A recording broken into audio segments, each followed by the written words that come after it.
قدموں کی آوازیں بھی اب قریب آ گئی تھیں اور پھر میڈم بیری اپنے 2 ساتھیوں کے ساتھ وہاں پہنچ گئی۔ مجھے دیکھ کر وہ حیران رہ گئی۔ اگلے ہی لمحے اس کے ساتھیوں نے جلدی سے آگے بڑھ کر ہمیں ایک دوسرے سے علیحدہ کیا۔ علیحدہ ہوتے ہی ہم دونوں یوں ہانپ رہے تھے جیسے میلوں دوڑ کر آئے ہوں۔ یہ کیا ہو رہا ہے لارسن؟ میڈم ہیلی نے غصیلے لہجے میں لارسن سے پوچھا۔ ساتھ ہی وہ مجھ سے مخاطب ہوئی، اور تم یہاں کیا کر رہے ہو؟ تم تو اپنے کمرے میں سو رہے تھے۔ نورس کہاں ہے؟ میرے بولنے سے پہلے لارسن نے ہانپتے ہوئے بے ربط جملے میں جواب دیا، میڈم یہ فرار ہو رہا تھا۔ کیا؟ میڈم ہیلی بے ساختہ بولی، یہ فرار ہو رہا تھا؟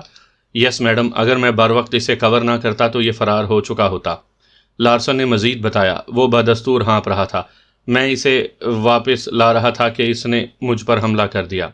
میڈم ہیلی نے غصے سے ہونٹ بھینچ لیے۔ اس نے مجھے قہر آلود نظروں سے دیکھتے ہوئے اپنے ایک آدمی سے کہا، مسٹر یو، جا کر نورس کو دیکھو۔ مسٹر یو نامی نوجوان یس میڈم کہتا ہوا مڑا اور راہداری میں چلا گیا، جبکہ میڈم ہیلی چھوٹے چھوٹے ڈگ بھرتی ہوئی میرے مد مقابل آ کر کھڑی ہو گئی اور میری آنکھوں میں جھانکتے ہوئے بولی، تم تو حد سے زیادہ چالاک اور بہادر دکھائی دیتے ہو۔ میں نے جواباً کچھ نہ کہا۔ وہ مزید بولی، میرے تو وہم و خیال میں بھی نہیں تھا کہ تم فرار ہونے کی کوشش کر سکتے ہو۔ میں نے تمہیں ہلکا لیا تھا، لیکن تم میری سوچ سے بھی زیادہ تیز ہو۔ مگر یہ بات یاد رکھو، میں نے تمہیں $1,00,000 میں خریدا ہے۔ ویسے بھی تم فرار ہو کر کہاں جاتے؟ زیادہ دیر کہیں چھپ نہیں سکتے تھے، میں تمہیں ڈھونڈ نکالتی۔ جواباً میں خاموشی سے اس کی آنکھوں میں دیکھتا رہا۔ پھر میں نے بولنے کے لیے لب کھولے ہی تھے کہ مسٹر یو واپس آ گیا۔ میڈم ہیلی اس کی طرف متوجہ ہوئی۔ مسٹر یو مودبانہ لہجے میں بولا، میڈم، مس نورس بے ہوش پڑی ہے۔ جواباً میڈم ہیلی نے اس بات میں سر ہلاتے ہوئے مجھ سے استفسار کیا، کیا تم نے اسے بے ہوش کیا ہے؟ ہاں، میں نے اعتراف کرتے ہوئے کہا تو میڈم ہیلی نے طویل سانس لیا۔ پھر اس نے اپنے ساتھیوں سے کہا، اسے اس کے کمرے میں لے چلو، اس کے ساتھ کیا کرنا ہے میں کچھ سوچتی ہوں۔ فوراً ہی دونوں نوجوانوں نے میرے قریب آ کر مجھے بازوؤں سے پکڑ لیا اور راہداری کی طرف گھسیٹنے لگے۔ ناچار مجھے ان کے ساتھ جانا پڑا، لیکن میں مصمم ارادہ کر چکا تھا کہ موقع ملتے ہی میں فرار ضرور ہو جاؤں گا۔ مجھے کمرے میں پہنچانے کے بعد باہر سے دروازہ بند کر دیا گیا تھا۔ نورس بدستور بیڈ پر عالم بے ہوشی میں پڑی تھی۔ جس حالت میں اسے چھوڑ کر گیا تھا وہ ویسی ہی حالت میں تھی۔ اب کمرے میں اور نورس رہ گئے تھے۔ میں نے نگاہ کچھ نورس پر ڈالی اور پھر لمحہ بھر کے بعد کمرے میں ٹہلنے لگا۔ پیٹ میں پڑنے والی ضرب کی تکلیف ابھی تک برقرار تھی، تاہم وقت گزرنے کے ساتھ ساتھ اس کی شدت میں کمی آ گئی تھی۔ مجھے رہ رہ کر لارسن پر بھی غصہ آ رہا تھا، جس کی وجہ سے میں باوجود کوشش کے گناہ خانے سے فرار نہیں ہو سکا تھا۔ کاش وہ بدبخت میرے پیچھے نہ آتا تو میں اب تک کافی دور جا چکا ہوتا۔ باہر کیف مجھے ہر حال میں یہاں سے نکلنا تھا۔ یہی وجہ تھی کہ میں یہاں سے نکلنے کے لیے اپنے دماغ کے گھوڑے دوڑا رہا تھا، لیکن کافی دیر تک سوچنے کے باوجود کچھ سمجھ میں نہ آیا۔ کچھ ہی دیر گزری تھی کہ نورس ہوش میں آ گئی۔ میں اپنی سوچوں میں گم ٹہلنے میں مصروف تھا، اس کی کرا سن کر اس کی طرف متوجہ ہوا تھا۔ ہوش میں آتے ہی وہ اٹھ کر بیٹھ گئی اور استفہامیہ نظروں سے مجھے دیکھنے لگی۔ میں نے جلدی سے اپنا رخ بدل لیا۔ یہ مجھے کیا ہو گیا تھا؟ وہ مجھ سے مخاطب ہوئی۔ کیا میں بے ہوش ہو گئی تھی؟ ہاں۔ اوہو، میں کیسے بے ہوش ہوئی تھی؟ وہ بولی، اور میرا سر بھی دکھ رہا ہے۔ میں نے تمہیں بے ہوش کیا تھا، میں نے جواب دیا۔ تم نے مجھے بے ہوش کر دیا تھا؟ وہ حیرت بھرے لہجے میں بولی، تم نے مجھے کیوں بے ہوش کیا تھا؟ میں تو… پہلے خود کو چادر میں اچھی طرح لپیٹ لو۔ میں سامنے والی دیوار کی طرف دیکھتے ہوئے بولا تو اس نے جلدی سے خود کو چادر میں لپیٹ لیا۔ میں نے چادر لپیٹ لی ہے، اس کی آواز میری سماعت میں پڑی تو میں نے مڑ کر اسے دیکھا۔ میں لمحہ بھر اسے دیکھتا رہا، پھر کچھ سوچ کر بیڈ کی پائنتی پر بیٹھ گیا اور بولا، سنو نورس، جس طرح کا یہاں کا ماحول ہے میں اس ٹائپ کا بندہ نہیں ہوں، اور نہ ہی میں وہ کام کرنا چاہتا ہوں جس کے بارے میں میڈم ہیلی مجھ پر دباؤ ڈال رہی ہے۔ میری بات سن کر اس کے چہرے پر حیرت کے تاثرات ابھر آئے۔ میں نے اسے ڈرانے کی خاطر اپنی بات جاری رکھی، اس لیے اگر مجھے گھٹیا کام کرنے پر مجبور کیا گیا تو ہو سکتا ہے میں تمہاری جان لے لوں۔ میری جان؟ میری بات سن کر وہ نفسیاتی طور پر ڈر گئی۔ اس کے چہرے پر خوف کے تاثرات ابھر آئے۔ میری جان کیوں لوگے؟ میں نے تمہارا کیا بگاڑا ہے؟ مجھے تو میڈم ہیلی نے کہا ہے کہ میں… مجھے لگا وہ واقعی نفسیاتی طور پر خوف زدہ ہو گئی ہے، اس لیے میں نے مزید کہا، اگر تم چاہتی ہو کہ میں تمہاری جان نہ لوں تو پھر تمہیں میری مدد کرنی ہوگی۔ بولو، کیا تم میری مدد کرو گی؟ مدد؟ وہ چونکی، پھر استفسارانہ لہجے میں بولی، میں تمہاری کیا مدد کر سکتی ہوں؟ تم کر سکتی ہو، مجھے یقین ہے، میں نے پورے اعتماد لہجے میں کہا۔ میں یہاں سے نکلنا چاہتا ہوں۔ وہ نفی میں سر ہلانے لگی اور اٹک اٹک کر بولی، نہیں، میں ایسا کچھ نہیں کر سکتی۔ آئی ایم سوری، میں تمہاری مدد نہیں کر سکتی۔ اگر میڈم ہیلی کو پتہ چل گیا تو وہ مجھے زندہ نہیں چھوڑے گی۔ سوری۔ مجھے اپنا منصوبہ ناکام ہوتا ہوا دکھائی دیا۔ میرا خیال تھا کہ نورس نفسیاتی طور پر خوفزدہ ہو چکی ہے تو وہ یقیناً میری مدد کرنے کی حامی بھر لے گی، لیکن اس کے انکار نے میری امیدوں پر اوس ڈال دی تھی۔ تاہم میں نے اسے ڈرانے کا عمل جاری رکھا۔ دیکھو نورس، میڈم ہیلی کو کچھ پتہ نہیں چلے گا کہ میرے فرار میں تم ملوث ہو۔ وہ تمہارا کچھ نہیں بگاڑ سکے گی، یہ تم مجھ پر چھوڑ دو۔ نہیں، میں نے ایک بار کہہ دیا ہے نا کہ میں تمہاری کوئی مدد نہیں کر سکتی، وہ ہنوز انکاری لہجے میں بولی۔ پلیز مجھے فورس مت کرو۔ میں نے لمبی سانس لے کر خود کو پرسکون کرنے کی کوشش کی۔ تبھی دروازہ کھلنے کی آواز پر ہم دونوں نے بیک وقت چونک کر دروازے کی طرف دیکھا۔ لمحہ بھر کے بعد دروازہ کھلا اور میڈم ہیلی اندر آ گئی۔ اس کے چہرے پر بدستور غصے کے تاثرات ابھرے ہوئے تھے۔ اسے دیکھ کر میں اٹھ کر کھڑا ہو گیا۔ مجھے اس کی بات یاد تھی، شاید وہ مجھے سزا سنانے کے لیے یہاں آئی تھی۔ کیا باتیں ہو رہی ہیں؟ اس نے پہلے مجھے اور پھر نورس کو دیکھا اور کہا۔ کچھ خاص نہیں، میں نے نورس کے بولنے سے پہلے ہی مضحکہ خیز انداز میں جواباً کہا۔ ہم ایک دوسرے کا حال احوال پوچھ رہے تھے۔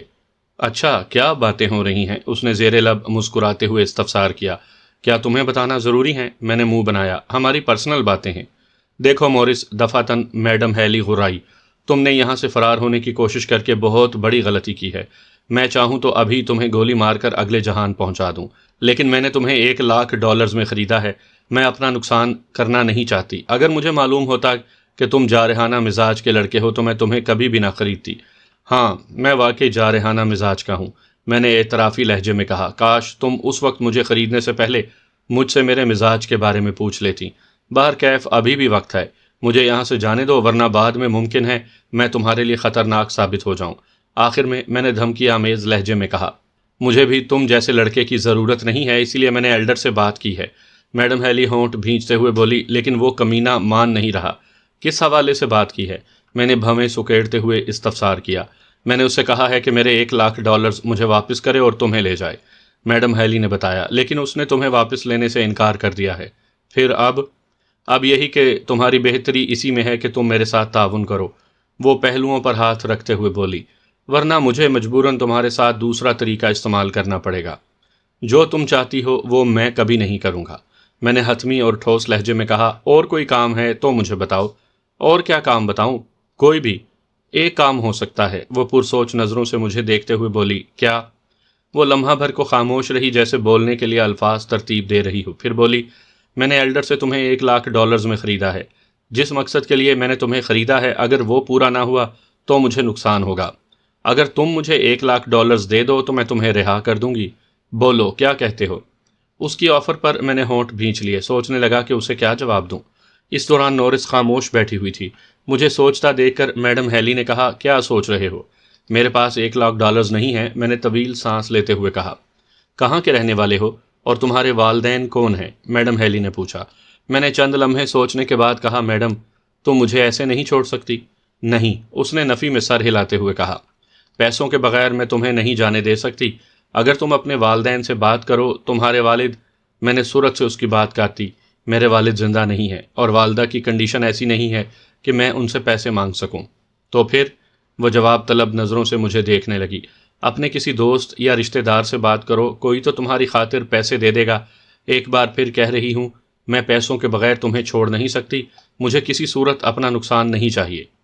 وہ اپنی جگہ صحیح تھی، کوئی بھی اپنا نقصان کیوں کر چاہے گا؟ اس نے مجھے آفر دی تھی اور یہ آفر میرے لیے قابل قبول تھی۔ میں بھی ہر صورت گناہ خانے سے نکلنا چاہتا تھا، اس لیے میں سوچ میں پڑ گیا۔ دفعتاً میری آنکھوں کے سامنے جولیا کا سراپا لہرا گیا۔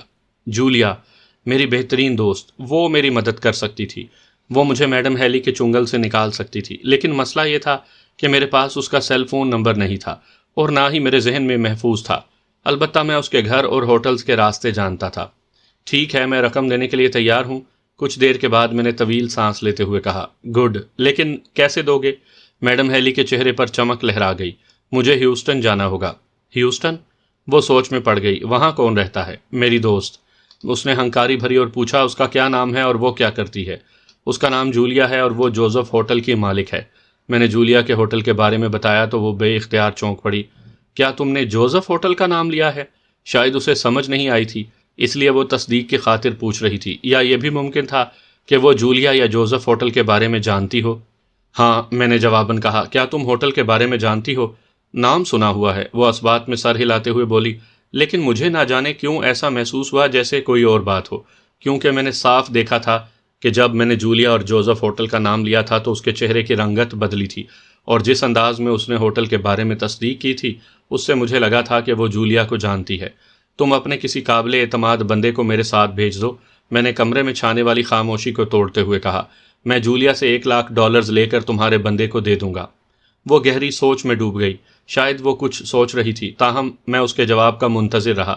بالآخر اس نے ایک گہری سانس لی اور اسبات میں سر ہلاتے ہوئے بولی، اوکے، میں تمہاری دوست جولیا سے رابطہ کرنے کی کوشش کرتی ہوں۔ سامعین کرام، آپ سن رہی ہیں ایک دلچسپ اردو کہانی جس کا نام ہے روسیا۔ یہ اس سلسلے کی قسط نمبر 96 ہے۔ مجھے امید ہے آپ کو میری یہ کاوش پسند آ رہی ہوگی۔ آپ نے اگر ابھی تک میرا چینل کہانی گھر سبسکرائب نہیں کیا تو ابھی میرے چینل کو سبسکرائب کر کے بیل نوٹیفیکیشن آن کر لیجئے تاکہ آنے والی ہر نئی کہانی کی اطلاع بر وقت آپ تک پہنچ سکے۔ میں نہیں جانتا تھا کہ میڈم ہیلی کی رہائش گاہ کس جگہ پر ہے، اور نہ ہی میرے پوچھنے پر اس نے بتایا تھا۔ صد شکر کہ اس نے میری باتوں پر یقین کر لیا تھا اور مجھے 2 روز کے بعد اپنے 2 بندوں کے ساتھ ہیوسٹن روانہ کر دیا تھا۔ روانگی سے پہلے نہ صرف میرے ہاتھ پشت کی طرف کر کے باندھ دیے گئے تھے بلکہ میری آنکھوں پر سیاہ پٹی باندھ دی گئی تھی تاکہ میں وہ جگہ نہ دیکھ سکوں جہاں سیاہ کام ہوتے تھے۔ مجھے ہیلی کاپٹر میں بٹھایا گیا تھا۔ میرے اندازے کے مطابق ہیلی کاپٹر کا سفر 1.25 گھنٹے تک محیط رہا تھا۔ اس کے بعد مجھے نیچے اتار دیا گیا تھا۔ ایک آدمی مجھے بازو سے پکڑ کر معلوم نہیں کس جگہ چل دیا تھا۔ بہرکیف مجھے کسی عمارت کے ایک کمرے میں پہنچا دیا گیا۔ میری آنکھوں سے نہ صرف پٹی اتاری گئی بلکہ بازو بھی کھول دیے گئے۔ وہ خاصا بڑا کمرہ تھا۔ وہاں صرف صوفے اور بڑی سی میز پڑی تھی جس کے گرد کرسیاں رکھی ہوئی تھیں۔ دیواروں پر لائٹ گرین پینٹ کیا گیا تھا۔ ایک دیوار پر ایک بڑی سی LED لگی ہوئی تھی جو کہ آف تھی۔ دوسری دیوار کی طرف ایک کھڑکی تھی جس پر پھولوں والا پردہ لگا ہوا تھا۔ تم یہیں بیٹھو، مس جولیا آ رہی ہے، مجھے کمرے میں پہنچانے والے آدمی نے کہا تو میں بے اختیار چونک پڑا۔ اس سے قبل کہ میں اس سے کچھ پوچھتا وہ کمرے سے باہر چلا گیا اور دروازہ لاک ہو گیا۔ یقیناً ان 2 روز میں میڈم ہیلی نے اپنے ذرائع سے نہ صرف جولیا سے رابطہ کیا ہوگا بلکہ اسے میرے بارے میں بھی بتا دیا ہوگا۔ میں جانتا تھا جب جولیا کو میرے بارے میں علم ہوا ہوگا تو وہ بے چین ہو گئی ہوگی اور مجھ سے ملنے کے لیے بےتاب ہوگی۔ مجھے بھی جولیا کی آمد کا شدت سے انتظار تھا۔ یہی وجہ تھی کہ میں صوفے پر بیٹھنے کے بجائے ٹہلتا رہا تھا۔ صد شکر کہ بہت جلد میری میڈم ہیلی سے جان چھوٹنے والی تھی۔ وہ ایک کایاں اور زیرک ہونے کے ساتھ ساتھ ایک عقل مند عورت ثابت ہوئی تھی۔ میرے فرار ہونے سے اسے خاصا بھاری نقصان ہو سکتا تھا، اس لیے اس نے پیسوں کی وصولی کے لیے یہ بہترین حل نکالا تھا کہ مجھ سے میرے عوض پیسے مانگ لیے تھے، اور مجھے جولیا کا خیال آیا تھا۔ $1,00,000 جولیا کے لیے معمولی رقم تھی۔ میڈم ہیلی سے آزادی کے بعد میں سکون کے ساتھ انڈیا جا سکتا تھا۔ گو کہ مجھے ہیری ٹام نے روزینہ کی خودکشی کے بارے میں بتا دیا تھا، لیکن میں انڈیا جا کر رتن کمار کو نہ صرف جہنم واصل کرنا چاہتا تھا بلکہ یہ بھی تصدیق کرنا چاہتا تھا کہ واقعی روزینہ نے خودکشی کر لی تھی یا رتن کمار نے مبالغہ آرائی سے کام لیا ہے۔ رتن کمار کے خاتمے سے انسانیت کی بھلائی ہو جاتی۔ نہ جانے وہ اب تک کتنی لڑکیوں کو برباد کر چکا تھا۔ جیسے جیسے وقت گزرتا رہا میری بے چینی بڑھتی گئی اور بالآخر 20 منٹ کے بعد ہی جولیا وہاں آ گئی۔ مجھے دیکھ کر نہ صرف وہ حیران رہ گئی بلکہ کئی لمحے وہ سکتے کی سی کیفیت میں مبتلا رہی۔ اسے دیکھ کر مجھے بھی گو ناگو مسرت کا احساس ہوا تھا۔ میرے پورے وجود میں اطمینان کی ایک لہر دوڑ گئی۔ میں اسے 1.5 ماہ کے بعد دیکھ رہا تھا۔ مجھے یاد تھا کہ جب ہیری ٹام کے آدمیوں سے جان چھڑا کر بھاگ رہے تھے تو وین ایک دھماکے سے تباہ ہو گئی تھی۔ وین کے ذرے لگنے سے جولیا کی ٹانگ شدید متاثر ہوئی تھی اور ڈاکٹر نے اسے 3 ماہ کے بیڈ ریسٹ کی تجویز دی تھی۔ البتہ میں محفوظ رہا تھا۔ اب جولیا کو دیکھ کر مجھے شدید حیرت بھی ہو رہی تھی۔ مورس، جب جولیا بولی تو اس کے لہجے میں ہکلاہٹ تھی۔ اگلے ہی لمحے وہ آگے بڑھی اور فرتے جذبات میں مجھ سے لپٹ گئی۔ کمرے میں موجود میڈم ہیری اور اس کے عقب میں کھڑے اس کے ساتھی خاموشی سے ہمیں دیکھ رہے تھے۔ اس لمحے جولیا کا جذباتی اور والہانہ پن مجھے عجیب لگا تھا، لیکن میں مجبور تھا اور اس کی کمر کے گرد اپنے بازو حائل نہیں کیے تھے۔ کیسی ہو تم؟ میں نے مدھم لہجے میں اس سے استفسار کیا۔ لمحہ بھر کے بعد وہ مجھ سے علیحدہ ہوئی اور میرے چہرے کو اپنے ہاتھوں کے پیالے میں بھر کر میری آنکھوں میں جھانکتے ہوئے بولی، میں ٹھیک ہوں مورس، لیکن تم؟ اچھا خیر، بعد میں باتیں کریں گے، فی الحال یہاں سے چلو۔ میں سمجھ گیا تھا کہ وہ مجھ سے کیا باتیں کرنا چاہتی ہے۔ وہ یقیناً بے چین ہوگی کہ میں انڈیا جانے کے بجائے میڈم ہیلی کے ہاتھ کیسے لگا۔ ہاں چلو۔ جولیا نے میرا چہرہ آزاد کیا اور میڈم ہیلی کی طرف متوجہ ہوئی۔ میڈم، تمہارے اکاؤنٹ میں $1,20,000 منتقل ہو گئے ہیں، اس لیے اب میں مورس کو لے جانا چاہتی ہوں۔ ہاں، مجھے بینک سے میسج آ گیا ہے، میڈم ہیلی زیر لب مسکراتے ہوئے بولی۔ تم اسے لے جا سکتی ہو۔ پھر اس نے دائیں ہاتھ سے اپنے ساتھیوں کو اشارہ کیا تو وہ دونوں اس کے عقب سے نکل کر میری اور جولیا کی طرف بڑھے۔ ان کے ہاتھوں میں سیاہ پٹیاں تھیں۔ انہوں نے میری اور جولیا کی آنکھوں پر پٹیاں باندھی اور پھر ہمیں بازوؤں سے پکڑ کر باہر لے آئے۔ چند لمحوں کے بعد ہم دونوں کو ایک کار میں سوار کر دیا گیا۔ کار حرکت میں آئی اور آگے بڑھتی چلی گئی۔ جولیا اور مجھے پچھلی نشست پر اکٹھے ہی بٹھایا گیا تھا۔ جولیا نے بتایا تھا کہ وہ مجھے لینے آ رہی تھی تو تب بھی اس کی آنکھوں پر پٹی باندھ دی گئی تھی اور عمارت میں پہنچنے کے بعد پٹی اتار دی گئی تھی۔ ایسا اس لیے کیا گیا تھا تاکہ جس عمارت میں ہم موجود تھے اس کی لوکیشن نہ دیکھ سکیں۔ میڈم ہیلی بھی انتہائی چالاک اور ذہین عورت ثابت ہوئی تھی۔ یہ سفر زیادہ سے زیادہ 40 منٹ تک جاری رہا۔ پھر جب کار رک گئی تو ایک آدمی نے ہمیں اپنی اپنی پٹیاں کھولنے کو کہا۔ سب سے پہلے میں نے پٹی اتاری تھی۔ میں نے دیکھا کار سڑک کے کنارے موجود تھی۔ کار میں ہمارے لیے میڈم ہیلی کے وہی دونوں آدمی موجود تھے جنہوں نے ہماری آنکھوں پر پٹیاں باندھی تھیں۔ جب جولیا بھی آنکھوں سے پٹی اتار چکی تو اس نے میری طرف دیکھتے ہوئے کہا، چلو نیچے اترو۔ ہم دونوں کار سے نیچے اتر گئے تو لمحہ بھر کے بعد کار آگے بڑھتی چلی گئی۔ کچھ ہی فاصلے پر ایک اور کار کھڑی تھی۔ وہ کار جولیا کی تھی۔ شاید ہم شہر سے دور مضافات میں موجود تھے کیونکہ قرب و جوار میں بنجر میدان دکھائی دے رہے تھے۔ کافی دور میدانوں کے عقب میں درختوں کے سلسلے موجود تھے۔ کہیں کہیں مٹی کے ٹیلے بھی موجود تھے۔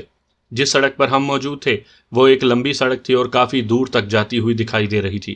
اس وقت دن کا سماں تھا اور ٹھنڈی ٹھنڈی ہوا چل رہی تھی۔ آسمان بھی بادلوں سے ڈھکا ہوا تھا، ممکن تھا کہ بارش ہو۔ آ جاؤ مورس، جولیا نے کہا اور ہم کار کی طرف بڑھ گئے۔ چند لمحوں کے بعد کار ہمیں لیے آگے بڑھ رہی تھی۔ ڈرائیونگ سیٹ پر جولیا براجمان تھی اور میں سائیڈ سیٹ پر بیٹھا تھا۔ مورس، تم میڈم ہیلی کے ہتھے کیسے چڑھ گئے؟ تم تو انڈیا گئے تھے نا؟ جولیا نے مستفسرانہ لہجے میں پوچھا۔ ہیری ٹام کے ہاتھ واقعی بے حد لمبے ہیں، میں نے گہری سانس لیتے ہوئے کہا۔ ساتھ ہی میں نے کرسی کی پشت سے سر ٹکا دیا۔ اس میں کوئی شک نہیں، جولیا نے اعترافی لہجے میں کہا، لیکن ہوا کیا تھا؟ مجھے پوری بات بتاؤ۔ میں نے خود پر گزرا ایک ایک واقعہ تفصیلاً اس کے گوش گزار کر دیا۔ وہ تو بہت حیران ہوئی۔ حیرت سے اس کی آنکھیں کھلی رہ گئیں۔ شاید وہ سوچ بھی نہیں سکتی تھی کہ میں اتنے کٹھن حالات سے گزر کر یہاں تک پہنچا ہوں۔ جب میں بات کر چکا تو جولیا نے ایک طویل سانس لی۔ ساتھ ہی اس کے چہرے پر تأسف کے تاثرات بھی ابھر آئے۔ کئی لمحے کار میں خاموشی طاری رہی۔ میں ونڈ اسکرین سے سامنے کی طرف دیکھنے میں مگن تھا۔ وہ سڑک ابھی تک ختم نہیں ہوئی تھی لیکن کچھ ہی فاصلے پر اکا دکا عمارتیں دکھائی دے رہی تھیں۔ شاید ہم شہر میں داخل ہونے والے تھے۔ میں تو سمجھی تھی کہ تم انڈیا میں ہو، وہ تأسف بھرے لہجے میں بولی، اور میں تمہاری کال کا شدت سے انتظار کر رہی تھی۔ تمہارے سیل پر فون کرنے کی کوشش کی تھی لیکن تمہارا سیل مسلسل آف جا رہا تھا۔ اف، ہیری ٹام تو ہمارے لیے درد سر بنتا جا رہا ہے۔ میں اسے کیفر کردار تک پہنچا کر دم لوں گا، میں نے نخوت بھرے لہجے میں کہا۔ اس کی وجہ سے میں کٹھن حالات سے گزرا ہوں۔ فی الحال تم اس کے سامنے نہیں آؤ گے، جولیا فیصلہ کن لہجے میں بولی۔ اسے میں دیکھ لوں گی، میں نہیں چاہتی کہ اب تم دوبارہ کسی مشکل کا شکار ہو۔ میں نے ہنکاری بھری۔ یہ بتاؤ تمہاری ٹانگ اب کیسی ہے؟ تمہیں تو ڈاکٹر نے 3 ماہ بیڈ ریسٹ کرنے کو کہا تھا اور میرا خیال ہے ابھی 3 ماہ بھی نہیں ہوئے۔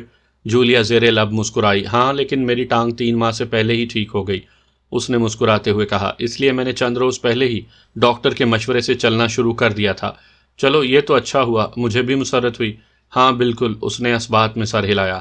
تمہاری موم اور انکل ہیم کیسے ہیں؟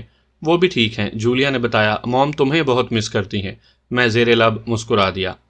باقی کا سفر ہلکی پھلکی گفتگو کرتے ہوئے گزر گیا اور شام ڈھلنے سے پہلے ہم جولیا کی رہائش گاہ پر پہنچ گئے۔ جولیا کی موم اور انکل ہیم اپنے اپنے کمروں میں تھے۔ جولیا مجھے اسی کمرے میں چھوڑ کر چلی گئی جہاں میں پہلے رہتا تھا۔ واش روم جا کر سب سے پہلے میں نے اپنا حلیہ درست کیا۔ سر کے بال بھی بڑے ہوئے تھے، شیو بھی۔ باہر کیف شیو اور فریش ہونے کے بعد جب میں نے آئینے میں اپنا جائزہ لیا تو میں کافی حد تک بدل چکا تھا۔ جولیا نے میرے لیے سوٹ خرید رکھے تھے، میں نے ایک سوٹ کا انتخاب کر کے زیب تن کیا۔ کچھ دیر کے بعد میں ڈرائنگ روم میں آیا تو مسز ایملی جوزف اور انکل ہیم بھی موجود تھے۔ مجھے دیکھ کر وہ بھی خوش ہوئے۔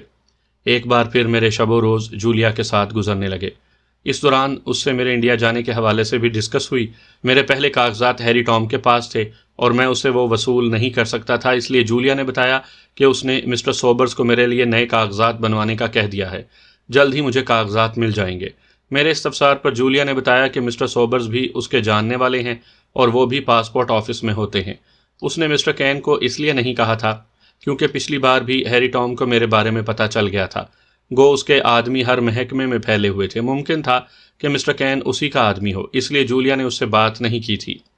جولیا نے ایک بار پھر میرے ساتھ انڈیا جانے کی خواہش کا اظہار کیا، لیکن ساتھ ہی یہ بھی بتایا کہ ڈاکٹرز نے اسے سفر کرنے سے منع کیا ہے، اس لیے باوجود کوشش کے وہ میرے ساتھ انڈیا نہیں جا سکتی۔ ایک لحاظ سے اچھا ہوا، کیونکہ میں اکیلا ہی انڈیا جانا چاہتا تھا۔ مجھے یاد تھا شانزے نے کہا تھا کہ جب میں انڈیا جاؤں تو اسے آگاہ کروں، وہ بھی اپنے رشتہ داروں سے ملنے کے بہانے انڈیا آ جائے گی۔ بیچاری میری کال کا انتظار ہی کرتی رہی ہوگی۔ میں نے تعصب سے سوچا، کیونکہ میرے دماغ میں اس کا سیل نمبر محفوظ تھا، اس لیے میں نے ایک روز جولیا کے سیل فون سے اسے کال کی۔ میری آواز سن کر وہ تو خوشی سے نہال ہو گئی، ساتھ ہی اس نے شکوہ بھی کیا، میں تمہاری کال کے انتظار میں سوکھ کر کانٹا ہو گئی ہوں۔ کہاں تھے اتنے دن، اور تم انڈیا بھی نہیں گئے؟ ہاں، دراصل میں کچھ ضروری کاموں میں پھنس گیا تھا، اس لیے انڈیا نہ جا سکا، میں نے کہا۔ اس نے پوچھا، علی اب کب پہنچو گے؟ کاغذات تیار ہو رہی ہیں، میں نے بتایا، جیسے ہی کاغذات تیار ہو جائیں گے تو روانہ ہو جاؤں گا۔ پچھلی بار بھی تم نے یہی بتایا تھا کہ کاغذات تیار ہو رہی ہیں، کیا کاغذات ابھی تک تیار نہیں ہوئے؟ وہ حیران تھی۔ یہ بات کی باتیں ہیں، میں نے کہا، لیکن اس بار میں انڈیا آ جاؤں گا۔ ٹھیک ہے، اس نے فیصلہ کن لہجے میں کہا، جب روانہ ہونے لگنا تو مجھے بتا دینا۔ ٹھیک ہے۔ اس کے بعد تھوڑی دیر مزید اس سے بات چیت ہوئی، پھر اس سے رابطہ منقطع کر کے میں نے مرینا کو کال کی۔ وہ بھی میری آواز سن کر بے حد خوش ہوئی۔ امی کی طبیعت کے بارے میں پوچھنے پر اس نے تسلی آمیز جواب دیا۔ حیدر الماس گھر پر نہیں تھی، اس لیے ان سے بات نہ ہو سکی۔ فون بند کرنے کے بعد میں کافی دیر تک امی اور مرینا کے بارے میں سوچتا رہا۔ بات وہی تھی کہ جب انہیں روزینہ کی موت کا علم ہوگا تو ان کی کیا حالت ہوگی۔ میں نے طویل سانس لیتے ہوئے خود کو حالات کے دھارے پر چھوڑ دیا۔ جولیا کے گھر رہتے ہوئے مجھے ایک ہفتہ ہو گیا تھا۔ اس دوران میں گھر سے باہر نہیں گیا تھا، کیونکہ بقول جولیا کہ میں ہیری ٹام کے کسی آدمی کی نظر میں آ سکتا تھا۔ ایک بار ہیری ٹام کو بھنک پڑ گئی کہ میں جولیا کے ہاں پناہ لیے ہوا ہوں، تو وہ ایک بار پھر میرے پیچھے پڑ جائے گا۔ میں بھی نہیں چاہتا تھا کہ کوئی مسئلہ ہو۔ میں خیر و عافیت سے انڈیا جانا چاہتا تھا، چنانچہ میں نے جولیا کی ہدایت پر منوان عمل کیا۔ ایک ہفتے کے بعد نہ صرف میرے کاغذات تیار ہو گئے بلکہ ٹکٹ بھی بک ہو گئی۔ 2 روز کے بعد میری انڈیا روانگی تھی۔ میں دل ہی دل میں دعا گو تھا کہ اس بار ہیری ٹام کو میری روانگی کی بھنک نہ پڑے، ورنہ وہ روسیا ہی انسان میرے پیچھے پڑ جائے گا اور میں انڈیا نہ جا سکوں گا۔ 2 روز خیر و عافیت سے گزر گئے اور بالآخر میں جولیا کی مدد سے انڈیا کے لیے روانہ ہو گیا۔ روانہ ہونے سے پہلے میں شانزے کو بتانا نہیں بھولا تھا۔ علاوہ ازیں میں نے جولیا کا بھی شکریہ ادا کیا تھا، جس نے قدم قدم پر میری مدد کی تھی۔ اس نے مجھے بھاری رقم دینے کے علاوہ یہ بھی بتایا کہ ممبئی میں ایک ہوٹل میں میرے رہنے کے لیے کمرہ بھی بک کروا دیا ہے۔ ساتھ ہی مجھے ایک بندے کا ایڈریس دیا، اس کا نام ہاروے تھا اور اس کا ممبئی میں کلب تھا۔ کسی مشکل کی صورت میں جولیا نے مجھے اس سے رابطہ کرنے کی سختی سے تاکید کی تھی۔ گو دنیا میں اچھے لوگوں کی کمی نہیں ہے، اور میں جولیا کی اچھائی کا معترف تھا۔ اس نے میری بے غرض و غایت مدد کی تھی۔ جب جہاز نے فضا میں اڑان بھری تو تب میں نے سکون کا سانس لیتے ہوئے سر کرسی کی پشت سے ٹکا کر آنکھیں موند لی تھی۔ دل عجیب ہی لے پر دھڑک رہا تھا۔ معلوم نہیں تھا کہ انڈیا میں میرے ساتھ کیا حالات پیش آئیں۔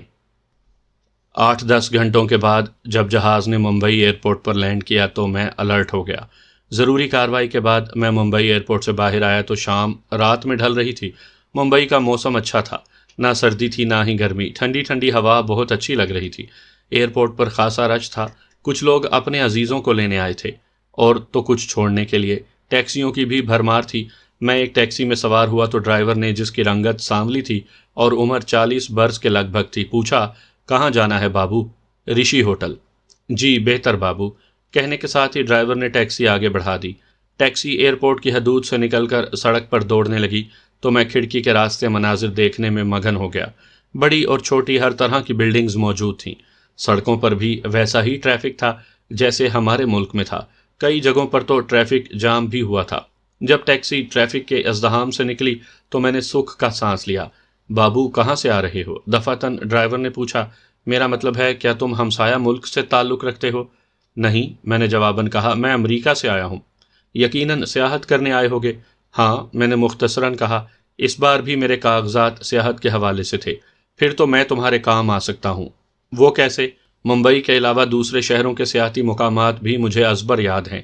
وہ زیر لب مسکراتے ہوئے بولا، میں تمہیں اپنا نمبر دے دیتا ہوں، جب بھی کہیں جانا ہو تو مجھے بتا دینا، میں تمہیں لے چلوں گا۔ کہنے کے ساتھ ہی اس نے ڈیش بورڈ کھول کر ایک کارڈ نکال کر مجھے دے دیا۔ میں نے کارڈ پر سرسری نظر ڈالی اور اسے جیب میں رکھ لیا۔ کارڈ کے مطابق اس کا نام رام لال تھا۔ جب ٹیکسی رشی ہوٹل کی حدود میں داخل ہوئی تو اس وقت رات کے 8 بج گئے۔ مجھے یاد تھا جب میں ایئرپورٹ سے نکلا تھا تو شام کے 6:15 بج رہے تھے۔ میں کرایہ دینے کے بعد ٹیکسی سے اترنے لگا تو رام لال نے دوبارہ کہا، میں تمہارے فون کا انتظار کروں گا بابو۔ جواباً میں نے سر ہلانے پر ہی اکتفا کیا۔ پھر میں ہوٹل کے اندرونی حصے کی طرف بڑھ گیا۔ رشی ہوٹل بھی بے حد شاندار اور جدید طرز تعمیر کا نمونہ تھا۔ ریسیپشن پر سانولی رنگت کی ایک ینگ لڑکی موجود تھی جو پینٹ شرٹ میں ملبوس تھی۔ اس نے اپنے سر کے بال کاندھوں پر پھیلا رکھے تھے، ہونٹوں پر لپسٹک تھی۔ جب میں نے اسے اپنا تعارف کروایا اور بتایا کہ میرے نام سے کمرہ بک ہے تو اس نے رجسٹر میں چیک کرنے کے بعد اسبات میں سر ہلاتے ہوئے فوری طور پر ایک ویٹر کو بلایا اور چابی اسے پکڑاتے ہوئے کہا، موہن، مورس صاحب کو ان کے کمرے میں چھوڑ آؤ۔ جی میڈم، موہن نامی ویٹر نے مؤدبانہ لہجے میں کہا۔ میں ویٹر موہن کے پیچھے چلتا ہوا دوسری منزل پر واقع ایک لگژری کمرے میں پہنچ گیا۔ دیواروں پر ہلکا ہلکا نیلا پینٹ کیا گیا تھا اور چھت سپاٹ تھی۔ فرش پر دبیز قالین بچھا ہوا تھا۔ بیڈ مشرقی دیوار کے ساتھ پڑا تھا اور اسے تھوڑے فاصلے پر ایک کھڑکی تھی۔ کھڑکی کے قریب ہی ایک میز اور 2 کرسیاں پڑی ہوئی تھی۔ میز پر انٹرکام اور گھنٹی رکھی ہوئی تھی۔ سامنے والی دیوار کے ساتھ 10 فٹ کی راہداری تھی جس کے دائیں طرف الماری اور بائیں طرف واش روم تھا۔ صاحب کچھ چاہیے؟ ویٹر موہن نے جانے سے پہلے پوچھا۔ نہیں، کچھ نہیں، میں نے نفی میں سر ہلایا۔ صاحب کچھ چاہیے ہو تو گھنٹی بجا دیجیے گا، موہن نے اپنے دانتوں کی نمائش کرتے ہوئے کہا۔ میں جن کی طرح فوراً حاضر ہو جاؤں گا۔ اس کی بات پر بھی میں مسکرایا۔ ٹھیک ہے۔ موہن کے جانے کے بعد میں نے بیگ میز پر رکھا اور فریش ہونے کی غرض سے واش روم میں گھس گیا۔ بیگ میں ایک جدید کیمرہ، نیا سیل فون اور میرا پاسپورٹ وغیرہ تھے۔ سفر کی تھکاوٹ بھی تھی، اس لیے فریش ہونے کے بعد میں تھوڑی دیر کے لیے سو گیا۔ میری آنکھ رات 10 بجے سے 2 منٹ پہلے کھلی۔ کسل مندی دور ہو چکی تھی اور میں خود کو قدرے چاق و چوبند اور حشاش بشاش محسوس کر رہا تھا۔ اب مجھے رتن کمار کو تلاش کرنے والے مشن پر کام کرنا تھا۔ پہلے سوچا کہ ابھی سے کام شروع کر دوں، لیکن پھر میں نے یہ ارادہ ترک کرتے ہوئے کل پر چھوڑ دیا۔ ڈنر کرنے کے بعد میں نے جولیا کو انڈیا پہنچ جانے کے بارے میں واٹس ایپ کر دیا۔ اتفاق سے وہ اس وقت آن لائن تھی۔ میری خیریت پوچھنے کے بعد اس نے سفر کے بارے میں پوچھا تو میں نے بتایا کہ میں خیر خیریت سے ممبئی پہنچ گیا ہوں۔ اس نے خوشی کا اظہار کرنے کے ساتھ ساتھ میرے لیے نیک تمناؤں کی بھی دعا کی۔ کچھ دیر بات چیت کے بعد جب اس سے رابطہ منقطع ہو گیا تو میں نے شانزے کو کال کی۔ دوسری طرف مسلسل گھنٹی بجتی رہی لیکن اس نے کال اٹینڈ نہ کی تو میں نے اسے واٹس ایپ میسج کر دیا۔ چونکہ میں چند گھنٹوں کی نیند کر چکا تھا اس لیے اب مجھے نیند نہیں آ رہی تھی۔ وقت بتانے کی غرض سے میں کمرے سے باہر نکل کر ہوٹل کے ٹیرس پر چلا گیا۔ وہاں ٹیرس پر کوئی موجود نہیں تھا۔ میں وہاں کھڑے ہو کر ممبئی شہر کا نظارہ کرنے لگا۔ سڑک پر گاڑیوں کی کافی رونق تھی۔ یہاں سے ہوٹل کا فرنٹ سائڈ حصہ بھی دکھائی دیتا تھا۔ پارکنگ میں قدرے گاڑیاں موجود تھیں اور کئی لوگ ہوٹل کے ہال میں جا رہے تھے اور کچھ واپس جا رہے تھے۔ میں کافی دیر تک ٹیرس پر کھڑا روشنیوں کو دیکھتا رہا، پھر جب تھک گیا تو واپس کمرے کی طرف چل دیا۔ جیسے ہی میں کمرے کے دروازے کے قریب پہنچا تو دروازہ تھوڑا سا کھلا دیکھ کر مجھے کسی خطرے کا احساس ہوا۔ مجھے یاد تھا کہ جب میں گیا تھا تو دروازہ بند کر کے گیا تھا لیکن لاک نہیں کیا تھا۔ میرا بیگ کمرے میں ہی تھا جس میں میرے کاغذات کے علاوہ ڈالرز بھی تھے۔ ٹیکسی ڈرائیور کو بھی میں نے کرایہ ڈالرز میں دیا تھا کیونکہ میرے پاس انڈین کرنسی نہیں تھی۔ میں جلدی سے کمرے میں داخل ہو گیا۔ کمرے میں کوئی موجود نہیں تھا لیکن بیڈ پر پڑے میرے بیگ کی ادھ کھلی زپ میرا منہ چڑھا رہی تھی۔ میں نے جلدی سے آگے بڑھ کر بیگ کی زپ پوری کھولی اور اس کا جائزہ لیا تو میرے منہ سے طویل سانس نکل گیا۔ بیگ میں میرے کاغذات اور لباس تو موجود تھے لیکن ڈالرز نہیں تھے۔ میرے وجود میں سنسناتی ہوئی لہر دوڑ گئی۔ کس کی یہ حرکت ہو سکتی تھی؟ میں نے سوچا۔ پھر میں نے بیگ وہیں رکھا اور کمرے سے نکل کر سیڑھیوں کی طرف بڑھا۔ میں ہوٹل کی انتظامیہ سے مل کر اپنی رقم کی چوری کی شکایت کرنا چاہتا تھا۔ ریسیپشن پر اب وہ لڑکی تو موجود نہیں تھی لیکن سوٹڈ بوٹڈ 2 نوجوان بیٹھے ہوئے تھے۔ کیا ہوٹل کے مینیجر یا مالک موجود ہیں؟ میں نے ریسیپشن پر پہنچ کر قدرے جلدی میں پوچھا۔ نہیں جناب، دونوں ہی موجود نہیں۔ نوجوان نے جواباً چونک کر میری طرف دیکھتے ہوئے کہا، البتہ اسسٹنٹ مینیجر جسونت کھنہ موجود ہے، مجھے ان سے ملنا ہے۔ خیریت تو ہے سر؟ اس نے پوچھا۔ میرے کمرے میں کسی نے گھس کر میرے پیسے چوری کر لیے ہیں۔ کیا؟ نوجوان نے بے اختیار کہا۔ اس کا ساتھی بھی حیران ہو گیا تھا۔ اوہو، یہ کب کی بات ہے؟ تھوڑی دیر پہلے کی، میں نے جواباً کہا۔ کیا آپ اس وقت کمرے میں موجود نہیں تھے؟ دوسرے نوجوان نے پوچھا۔ نہیں۔ آپ کہاں گئے تھے؟ میں تازہ ہوا کھانے ٹیرس پر گیا تھا، میں نے کہا۔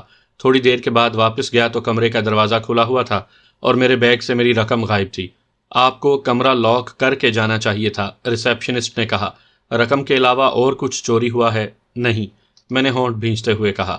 کیمرے تو لگے ہوں گے، آپ چیک کروائیں، آخر میرے کمرے میں کون گیا ہے؟ جی سر، میں جسونت صاحب سے بات کرتا ہوں۔ کہنے کے ساتھ ہی اس نے انٹرکام کا ریسیور اٹھایا اور یکے بعد دیگرے 2 نمبر پریس کر دیے۔ لمحہ بھر کے بعد وہ بات کرنے لگا۔ میں جائزانہ نظروں سے اسے دیکھتا رہا۔ چند لمحے بات کرنے کے بعد اس نے ریسیور کریڈل پر رکھا اور میری طرف متوجہ ہوا۔ جسونت صاحب آ رہے ہیں۔ کچھ دیر کے بعد سانولی رنگت کا ایک پختہ العمر آدمی آ گیا۔ وہ پینٹ کوٹ میں ملبوس تھا اور اس کے چہرے پر ہوائیاں اڑی ہوئی تھیں۔ اس نے ماسک پہنا ہوا تھا، لیکن اس وقت اس نے اسے نیچے ٹھوڑی پر کیا ہوا تھا۔ وہ جسونت تھا۔ آتے ہی اس نے مجھ سے مصافحہ کیا اور مجھے اپنے ساتھ اپنے کمرے میں لے گیا۔ اس کا کمرہ آفس کے انداز میں سجا ہوا تھا۔